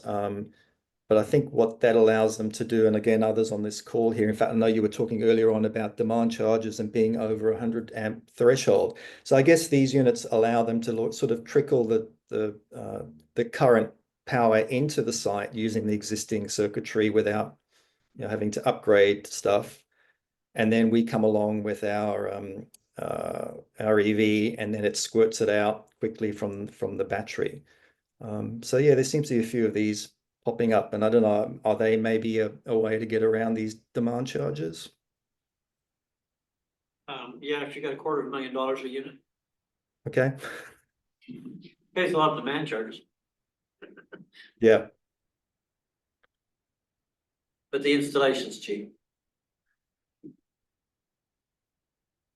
Well, maybe they have to figure out a way to get the price of the unit down. It does seem quite a lot, right? It is. So coming towards the end here, so this is the thumbnail I used for the video. So we did 2 videos in Tasmania. So this was the second last one when we reached to Southport. So we did the check-in there saying, we've done the figure 8, how far did we go? And then, so which was 43,000 kilometers. And then I did one more video. So that's on the next slide there, Charles. And I did this one in Launceston over Christmas. So that's my most recent video on the channel. And this is where I cover, how much did it cost? Where did we charge? And what cables did we actually use? And I did actually have a couple of slides in that video. So I've just pulled them out for you guys here. And again, they might be interesting because earlier on we were talking about average delivery rates, and I actually noted those down when we were using DC charging. So here is a summary of all of the DC charging sessions we did for the 43,000 Ks. So obviously a lot of charge Fox, and in parentheses there, there was a few free, either because the unit couldn't connect to the mothership, so it gave you a free charge, or with the NRMA network in the New South Wales, it was free at the time. And then plenty of Tesla, and then there was the crowdsourced ones across the Nullarbor. And yeah, over on the right, I basically averaged the charge rate that I got from all of the networks. Now, the number of sessions is not even, so probably shouldn't read too much into this, but I guess my numbers there are kind of similar to, so was it Kai on the call? So I didn't catch your name. I think you were talking about 62 kilowatts, whatever was the average delivery you were seeing somewhere. Yeah, 62, and that's on an unconstrained charger that's charges faster than any car will take. But that's the average across all different car types. You're driving a Tesla, so you would have a higher average than some Leafs and Konas and lots of other vehicles. Yeah. Yeah, so those are my averages. It's very consistent. Yeah. Yeah, so obviously those are my averages. You're driving a Tesla Model Y rear-wheel drive. In fact, I'm drive the slowest Tesla with the smallest range for our little endeavor here. Getting those 4 over crowdsourced ones, we're guessing they were the 22 kilowatt units on the Nullarbor. Would that be right? Yeah, so I guess they're essentially taking 3-phase and providing, and doing it a conversion to DC, so at least you can get a quicker charge out of that 3-phase rather than many of us on AC would either be stuck at 11 kilowatts or 7 kilowatts. It allows us to suck a bit more out of that 3-phase, but it is obviously maxes out at 22 kilowatt.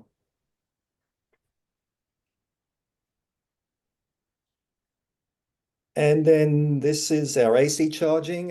Because we did this trip very slowly, we did most of our accommodation at home. And so I've got 51 locations there, but sometimes we'd stay in a location for 2 weeks or 3 weeks, so there would be multiple charging sessions. But I still give you the total cost that we spent there. But many of the owners of the accommodation, from campgrounds to roadhouses to a lot of Airbnbs, would say, nope, it's part of the accommodation cost, so don't worry. Others would ask for a donation. Others would ask for me to to tell them how much it would be. And so that's how much we spent there. So a few 15 amp campground charging sessions, and a few destination charges around the shop. And then the 3-phase at the roadhouses mostly. Yeah, so a total there of $817 on AC charging. I just noticed in your first slide, you mentioned that Southport was chopped off the map. I've just noticed it's showing on the map here, so that makes up for it. Yes, there it is. You're good. Good. So is a rocket at the end of the world? Is it a cafe? Because when I was doing my research before I even arrived there, I thought it was a cafe, and then somebody else I spoke to said, no, it's not a cafe, but it wasn't open, but It's just a coffee shop. Yeah, Yeah. like a little Coffee stall. shop. Yeah. We had a drive to there, I think about this time last year, wasn't it? Some of the guys. And we saw a Tesla towing a boat. That's right, yes. Tesla having his weekend ruined. Yeah. and then the next slide is just the total we spent on consumables and charging. It's Nice glass on stars. yes. How many windscreens did you replace? Yeah, windscreen replaced, sunroof replaced.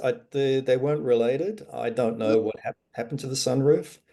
And we went through 6 tires. So the lifetime mileage on the car right now is 53,000 Ks. So yeah, we've gone through 6 tires.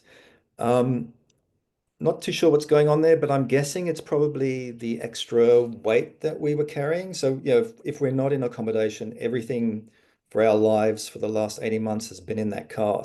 And there was the spare wheel. I have gotten rid of it, or actually gave it to a guy in Brisbane on the way down the East Coast. But yeah, so we had the spare wheel in there. So I'm thinking maybe it's weight, but I'm not sure. It seems to be a bit high. So did you have any blowouts, or that was just wear? Just basically? wear. Just wear. And did your insurance cover your windscreens or not? If I ticked the box, it would have. So that was one of the morals in my video. Is if you're definitely going to go Outback, you probably want to tick that box. Hey, note to self. Yeah. And so the final slide here, this was a video I did. So I had a quick side trip to the UK, a family member who wasn't well. Yeah, I'm actually from the UK, even though I haven't lived there at all, but my dad lives there. Anyway, so had a little bit of time there, so I checked out the EV scene. One thing I will note, we were talking earlier about charging costs. I couldn't find anything AC related that was less than the equivalent of $1 a kilowatt hour. And most fast DC charging was in the $2 rate. So like their petrol prices, their EV charging prices are almost, probably double what we would see. And so the reason why I put this in here is that, so what's next? And on my last video, I kind of alluded to, I've got new plans for 2025, and those plans are actually to, my wife has always wanted to go to Europe and spend some time there, and I've got the family over there, so we're actually going to head over there and continue doing kind of what we're doing here, nomading around, checking out the charging scene, and doing videos of that. So that's the plan for later on in 2025. From Singapore? From Singapore? No, from the UK and Europe. No, drive from Singapore through to. I don't think you can anymore. Oh, okay. You used to be able to. It's funny you should say that. I actually did research that, and I was going to drive Model Y to Europe. Long story, but we had an elderly dog, and the vet said that he couldn't fly to Europe. So we're like, well, can we drive there? So I actually did research it, crazily enough. Guess where the returning roads to Bali. A few years ago, we did have I forget how to pronounce his name, Weber from the Netherlands. You actually drove an EV from the Netherlands to Australia. I think there are a couple of ferries involved, but not many. No, not many. No. Yeah, there was a guy. Yeah, he's on YouTube. Yeah, he did it in a converted VW, I think, and I think he went further and ended up in New Zealand. But yeah, crazy, right? Yeah, I think you've got a ferry from somewhere in Indonesia to Darwin. I don't know if it was a ferry or if it was just a container ship or what it was, but yeah, the hard way. Yeah, definitely the hard way.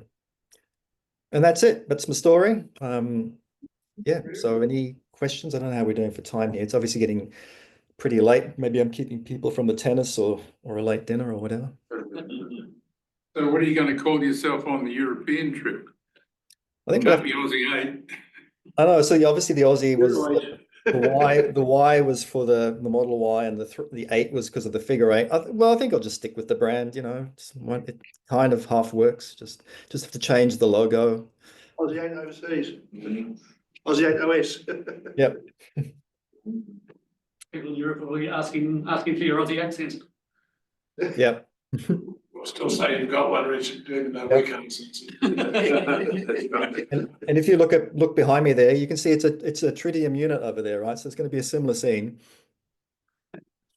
Thank you very much for your talk tonight, Richard. Most interesting. No worries at all. Glad you could invite me, and yeah, it's good to meet you. And hi, Pete and Charles again, and anybody else that I did meet there in Hobart. Thank you. And that would be another business. I think it was just, that's it, that's just the next meeting, I guess. Might as well put the agenda back in, just to make sure we can miss anything. Does anybody here know someone with an MGZ SCV who wants rubber mats, a set of rubber mats? No, but I put it up on the website. We'll see. A couple of trophies went over from the Kenyani Challenge that hadn't been collected. Pete and Newton. Pete Dormal. Yeah. Yeah. Ooh. Newton serious. What was he doing? He was driving a van. I'm not sure. This is for you. Oh, thank you. Well, For the car? yeah. Oh, yeah. Hopefully it's a pretty nice new order, like an Yeah. Ooh. No, look at that. Oh, look at that. Wow. And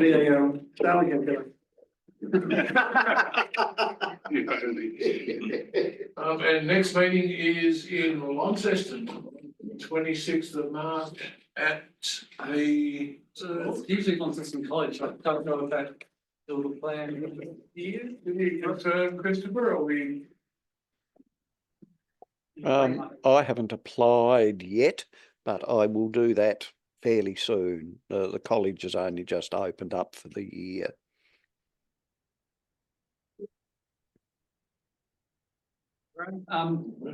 While we're doing thanks, I just want to thank John Fast and Mikey for running around and doing the cables and Zoom and stuff this evening. It was very, very hectic.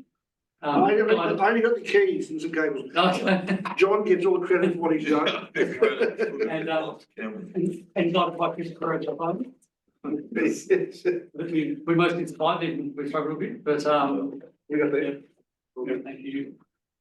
There's no I in team. Thanks, everyone. We'll retire for tea, coffee and Vicky's in the tea room. Don't forget to get in touch if you want to be on the auto charge trial. Yes. Thanks again, Richard. Thank you. And other members. No worries, guys. Good to meet you. Good day, everyone. See you all. You were saying.